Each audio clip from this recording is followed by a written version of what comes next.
Moving on, researchers could not say, oh, I already know. Chris is probably laughing, and so is Randy with his rabbit ears.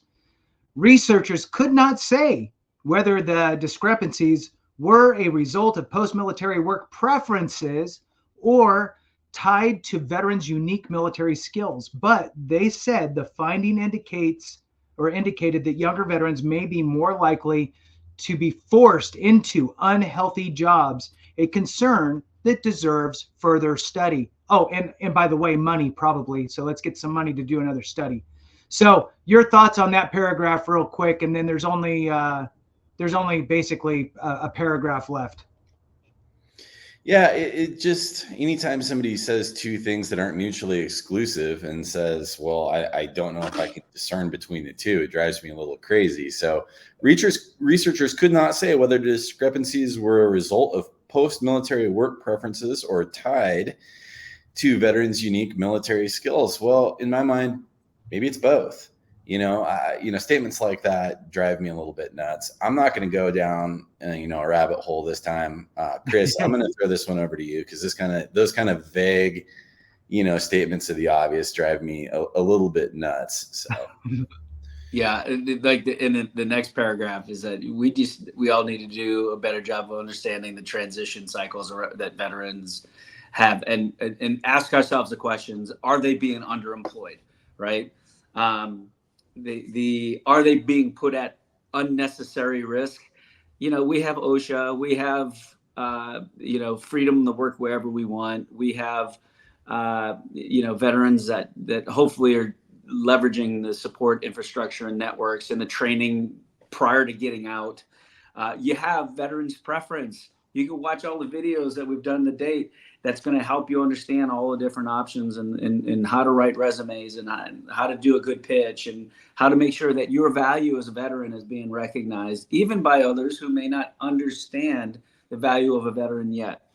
And so, look, I think it's an interesting attempt at leveraging data and insights. It didn't do a whole lot to compel me to change my thoughts, insights, or assumptions on the fact that this work is still required. The ownership is not just on the companies or the policymakers. The ownership is just as much on the veterans to take advantage of the resources.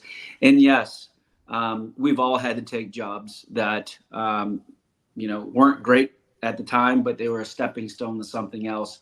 And a job is better than no job unless you're putting yourself and your family at some ridiculously, unnecessary risk. But this is on you, and this is why we exist, to make sure that you're hearing about different opportunities, and we're able to help folks who are transitioning connect all the dots to see that there are lots of people and lots of organizations out there wanting to make sure that you don't get into the wrong jobs as you transition. Absolutely. I'm just going to read out the rest of this, and then I got a little bit to say and want to hear your guys' thoughts on it. So we'll just read it out so that way we can at least finish the article. There is a need to better understand, this is Chris's favorite part, there is a need to better understand how veterans transition to civilian life, in particular, how successful they are in applying their military experience to the civilian job market, the impact of educational opportunities, and why veterans end up taking jobs with more physical hazards, they wrote. Lastly, roughly 17.6 million veterans were in the U.S. workforce in March, according to the Bureau of Labor Statistics. 5.3 million of whom served in Iraq and Afghanistan war eras. And then that concludes the article by Leo Shane III at Military Times. So with that, I'm going to throw out there to kind of double down on what you were saying, Chris, with the amount of resources out there are just, there's so many. And Randy and I actually did a video recently on a bunch of other resources as well. One other aspect is with this society that we're in, which you guys both talked about at the beginning, of softness, right? Personal responsibility. That has to be there. If you're going to pick a job and you think that it's going to be too risky for you and your conditions, don't do it, right? Find something else. Now, In some cases, fine. There might be the argument of I can't because there's just not everything else pays $20 an hour and I need $70 an hour to pay for everything that's going on in my life. Okay, cool. This article talked about veterans who already have conditions that happened during their military service. They got out and now it's going to get exacerbated. And with that being said, if that veteran did not go file a VA claim for service-connected compensation, they need to, number one. So file that claim. That will help to offset your earning needs. The whole purpose of VA disability compensation is really to kind of compensate you for the loss of income that you may experience over your life. Now, that's number one. Number two is once you are service-connected with the VA, and you're service connected for whatever it is, your migraine headaches, your bad knee, your bad back, PTSD, MST, whatever it is that you're service connected for, if that condition or conditions make it difficult to hold or maintain a job in the job field that you qualify for, you can apply for VRNE, that is Veterans Readiness and Employment. And Veterans Readiness and Employment will work with you, a counselor will work with you through the VA and determine based on your likes and desires and skill sets and so forth, in conjunction with your disability or disabilities, what's the best job for you to earn income that you'll like and that you can do, right? Once you do that, they're going to figure out what the hurdle is for you to get that job. Maybe it's education. Maybe you need to go get a degree in underwater basket weaving, right? So now they're going to send you to that higher level of learning so you can bridge that gap, so you can go find that job. They'll help you with that job search. They'll help you to find that job. From a payment perspective, they'll pay for the school.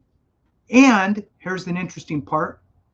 If you don't have post 9/11 GI Bill at all, it's gone. Either you used it all, gave it all to a spouse, a dependent, or you just never had it. You were a Montgomery GI Bill person. They will pay you a monthly stipend while you're going through the program, and that's full time, about, I don't know, $1,100 a month.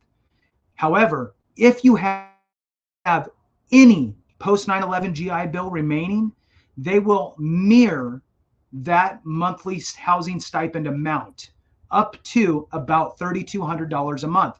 You're not using it. You're not using your post 9/11. They're mirroring it and paying you that amount as a stipend. That's huge. Okay. So if you have 1 month of post 9/11 remaining and you're going to this school for 3 years, they're going to pay you out that stipend for 3 years, up to $3,200 a month. And that's huge. So again, resources is the bottom line. Your thoughts, Chris? Hey, obviously I wasn't a big fan of the article, but it continues to bring up opportunities to where if it caught some folks' attention and it drew them in, and some of these, it made them ask some of these questions, then hey, the article is a success in my book. I certainly understand that there's an aura of wanting to protect our veterans, especially our vulnerable veterans. The increasing rates of suicide tied to things like not being able to support your family because you're not finding the right work when you get out. All of those things are important things that we need to all, in these connections, weave through all of these, all of the different topics that we brought up. So in the end, it's always fun to debate. If you want us to debate more about articles, whether they're statistically significant in our minds or not, hey, give us the thumbs up. Send us topics you'd like to talk about, like for us to talk about. If you have specific questions or things and opinions that you want to be shared, or areas that you want us to cover, feel free to respond back to the channel, write a comment, and let us know. But in the end, it's all about making sure that we are doing right by those who have served us, our national treasure of our veterans and their loved ones who are out there allowing us the opportunity to have our thoughts shared on this Veterans Preference channel. So thanks. Hey, I don't think I could say it any better than Chris just said it. please remember to like and subscribe. Hit that thumbs up button. It helps us get the message out to folks that are in our community and need this information. And as always, I'd like to toss it over to Jason to close us out for the day. All right. Thanks, Randy. Thanks, Chris. So look, the bottom line is that we get to decide where we go work at the end of the day. And look, the answer is always no if you don't ask. Try to get into those jobs. Utilize the networking that we've talked about in the past. Reach out, make connections, utilize LinkedIn even. And we didn't talk about it on this specific video, but that's what this channel is about, right? Is figuring out ways to get yourself in front of the right people so you can land the job that you want. If you don't want to work in a high risk area, you don't have to. There's plenty of opportunity out there, whether stepping right into it or stair stepping or hopping on cobblestones to get across that creek by utilizing the different resources out there like VRNE. With that, thank you guys so much for watching. We really, really appreciate you. Continue to like and share the videos. We really appreciate it. And we'll see you next time.